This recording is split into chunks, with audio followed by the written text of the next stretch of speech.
Our struggle is intersectional. Our struggle is transnational. Our struggle is a struggle for justice, a struggle for dignity, a struggle for peace. And it would be foolish of us, of any of us as human beings, to think that we are free if there are people who are not free. In 2010, Kenya promulgated a new constitution, which is very progressive and which guarantees most fundamental rights, whether it's the right to express ourselves, to associate. However, Kenya is a neo-colonial state and it is created in the image of the colonial state. Most of the, I would call it the statutes that exist in the penal code are actually colonial laws and they are used to date. Which is why I think for complete enforcement of the constitution, the institutions of the state, whether we are talking about parliament, which has today been captured by the presidency and the executive, whether we are talking about the judiciary, whether we are talking about institutions like the police, we have to do a complete overhaul in this country because corruption is also firmly embedded within the governance system. The policing system is a colonial system. You cannot reform colonialism.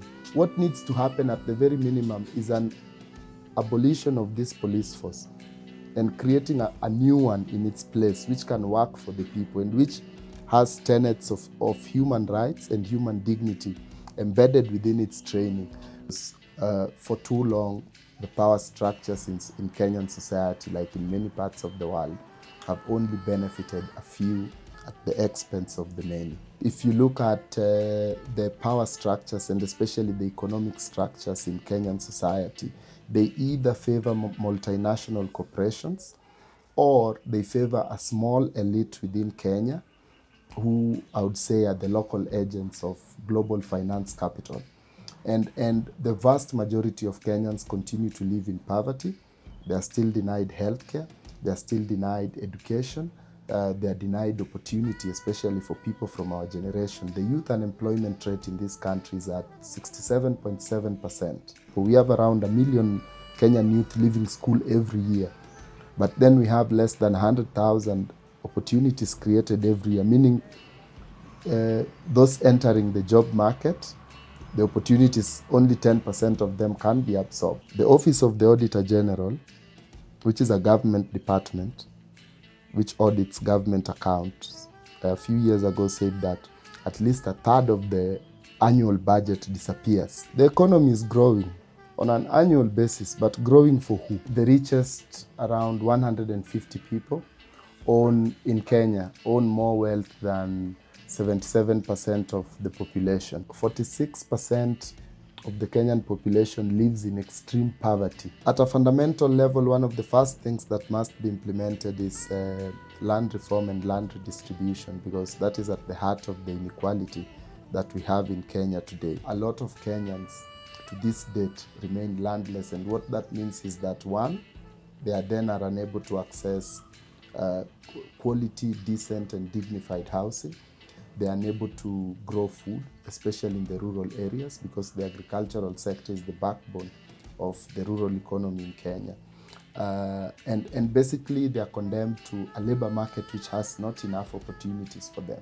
We have to make sure that social services are accessible to all, especially healthcare. Healthcare in this country is a mess. Also, even when we talk of healthcare, I think we have to really refocus what we mean by healthcare. I think we would like to focus more on preventive healthcare as opposed to waiting for people to get sick and then spend resources on that, because a lot of Kenyans, if you look at the data, are suffering from lifestyle diseases which if people live in a certain way and eat in a certain way can be avoided. The thing is, people do not even have enough money to buy the food that is good for their body. Most people do not have access to clean drinking water. Majority of infants under 5 in this country who are admitted to hospital are admitted with stomach problems, running stomachs, or infections and whatnot. And these are things which can be avoided by simply providing clean water.